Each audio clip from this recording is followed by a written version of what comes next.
Git Good. Semantically speaking, this is the incorrect spelling adopted by the Souls community of the English phrase get good, which means, in the context of video games, to improve your skills. This is both simple to explain and simple to understand. That said, the Souls community has never been simple. And that's a good thing, by the way. The eccentricity and uniqueness of the Souls community is, in no small part, the key factor of attraction that keeps new players coming when new games are released. In the present, Git Good is understood as a derogative and derisive expression that is used by misguided players as a conduit to make themselves feel better, or worse, to make others feel insecure. But this was not always the case. Quite the contrary, actually. Git Good used to be useful. Git Good used to be good. In essence, Git Good used to be the cornerstone used by the community in order to help each other and itself grow. So, what is Git Good? Well, allow me to share my story. I have been playing the Souls games for over a decade now. My first Souls games was Dark Souls, and I got it for the Xbox 360. Let's see. Dark Souls was released in September 2011 in Japan and October 2011 in the Western world. Seeing as how we are at August of 2022, that would mean that Dark Souls is almost 11 years old. That's a lot of time, and a lot has happened in that time. As for me, I am 32 years old, and that would mean that I was 21 years old when I first got Dark Souls. 21-year-old Frowny was living in the country of Spain and smack in the middle of law school. That was quite the time. I did not have much money for video games back then, so I had to pick them very wisely. In the end, there are two games that entertained me through all of law school: Street Fighter 4 and Dark Souls. Sticking to the subject of the Souls, my first Dark Souls playthrough was with a lightning Zweihander. Yet, I continued to level up my strength stat. As I am sure you know, this did nothing for the lightning weapons. It was a waste. I did not know how the game worked, yet I got through it. So, how did I beat it? Well, I got good. I went from a player that had zero knowledge of the game to a player that had relative knowledge of the game. I went from a player who did not understand its mechanics and controls to a player that had a grasp of them. Through every hardship, through every death, I learned a little, and eventually that little became a lot. Soon enough, I hit credits, and soon enough, I realized that I wanted more. Through subsequent playthroughs, I began to experience different builds and different hardships. This, of course, led me to seek information on the game and how to beat its most difficult parts in a consistent manner. What I found was a community that was extremely open and very willing to help. How do you beat Ornstein and Smo? What is the quickest path through Blighttown? How do you deal with the Anor Londo archers? These can be some of the most common questions that a new player can have, including myself at the time. Fortunately, I found helpful players that gave helpful answers, but these answers had something in common. None of them were surefire secrets or techniques that would eliminate the challenge of the game. I would receive tips on how to fight ONS. I would get a description of the routes to take in Blighttown, and I would receive strategies for the Anor Londo archers. And every player had their own way. You can rush the archers, force them to switch weapons, and parry them. You can take a specific route that would make them walk off the edge of the wall to their death. Some players found that it's better to kill Ornstein first and fight Super Smo, yet others said the opposite, because it gave you additional rewards. And of course, as time went on, the best strategies and tactics were simmered down to a few everyone agreed will increase the chances of success. And that was the thing, it would only increase the chances of success. It would never guarantee it. No matter what tip or strategy you chose to follow, you still had to do it yourself. And it wasn't easy. Even with a plan, you had to get good. And this was a constant thing that I would get told. Almost anyone you would ask for help would gladly help you, but they would also tell you that you still had to get good, because that was the secret. And the secret was that there is no secret. Get Good was the understanding that even with prior knowledge, there was a skill testing ideology that the game held. no matter how much you knew about the game, you still had to perform. The best part about all of this was that no matter how long it took, if you return to those same players that help you and share your success, then you will earn the simple congratulatory phrase, "You got good." This felt great. This made you want to play more. This was the catalyst that would help the community grow into the titan that it now is. Because now that you have the knowledge, now that you got good, you can be the one to help the next player get good when they ask for help. And so, much like the kindling of the flame, the cycle continued. Eventually, much as it happens with the Age of Fire, after so many cycles, its strength begins to wane. Dark Souls as a game is completely figured out. At first, it was just pyromancy or the Black Knight halberd, but in time, everything was understood.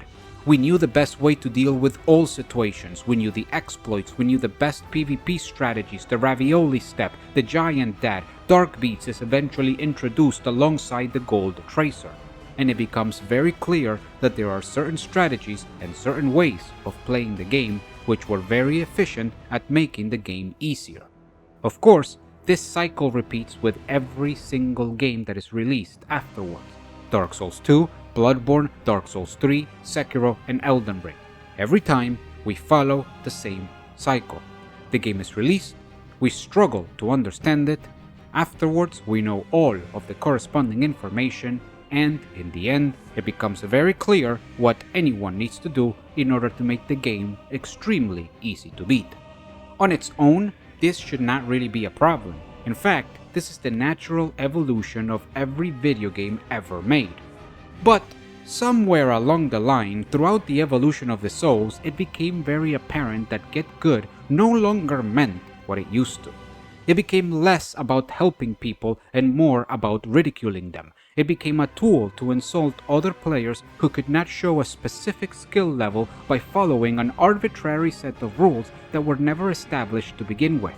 Suddenly, playing the game in a certain way, or God forbid, beating the game with certain strategies, became a reason to ridicule another human being. Somewhere along the line, Get Good stopped being an honest and objective explanation of the Souls, and it became a banner for elitism and bigotry. The more players that joined the community for the first time, the more strength this new definition of Get Good gained. By the time that Elden Ring is released, the large influx of new players is welcomed with the idea that if you do not beat the game using a very specific set of strategies, you were not good. Did you use magic? Please, get good. Did you use spirit summons? That's easy mode. Get good. Are you running rivers of blood? You must be brain dead. Get good. Suddenly, having fun and experimenting with the tools that the game gave you became taboo. Even now, half a year after the release of Elden Ring, I continue to see these types of comments, and it is truly a shame. I want to believe that these kinds of comments remain in the minority, but it is impossible to ignore the frequency with which they are used. The Souls games initially were known for a philosophy of self-improvement and cooperation, yet now it is more commonly linked to the elitism that this phrase has morphed into. The worst part of it all is that even in the present, the Souls games are more like the former than what the latter is showing. Yet so much attention has been placed on the degradation of Get Good that it has resulted in the degradation of the community's image. That is the true tragedy, because the Souls community is one of the very best you could ever be a part of. And yet, much like world tendency in Demon Souls, the current tendency of Git Good can also be reversed. In the same way that it transformed from the noble pursuit of improvement into the current tool of false superiority, it can return to what it once was. That being said, for this to happen, there needs to be a conscious attempt to be part of the change. It is important that all players, whether they are the Slayer of Demons, the Chosen Undead, the Cursed Undead, the Hunter, the Ashen One, the Wolf, or the Tarnished, understand that there is no right or wrong way to play these games. All strategies are welcome and equally valid. If it is a tool within the game, you are not only welcome to use it, but expected to do so. In the same way, if you wish to set limits upon yourself and push your own skills further by playing with additional difficulties, then Godspeed, and may you triumph in your challenge. All ways of beating Elden Ring or any other Souls games are equally respectable. There is not a right or wrong way to go about it. Whether you're looking to make things easier for yourself or make them harder, both types of players have a place in the community. Git Good will return to its original glory in time, as long as there are players who are welcoming and helpful, but also guiding. We must continue to tell new players to get good, but also have them understand what that means. Have them understand the journey of self-improvement that any Souls game provides to its player. We must begin anew the chain of custody that is the soul of the Souls, so that those players that we help today can become the mentors of those that will come in the future. That is the effort that we need to make. But also, if you're the type of player that believes that there is a right and wrong way of playing these games, if you're the type of player that ridicules or belittles others based on the way they choose to enjoy these wonderful experiences, I must ask you to reconsider your position and try to understand what Get Good really means and what it really provides to this community. I urge you to become a catalyst of change by bringing to light the true nature of jolly cooperation. We don't have to agree on everything. We don't have to believe in the same things. We also don't have to travel the same path. But we do have to respect all of them and help new players in finding their own, even if the one they choose is not the one we travel. If we manage this, then Get Good will return to what it once was. It will again become a tool for determination and inspiration. It will once again become an objective to seek, rather than a condition to avoid. The result will be simple, but magnificent. It will be grossly incandescent.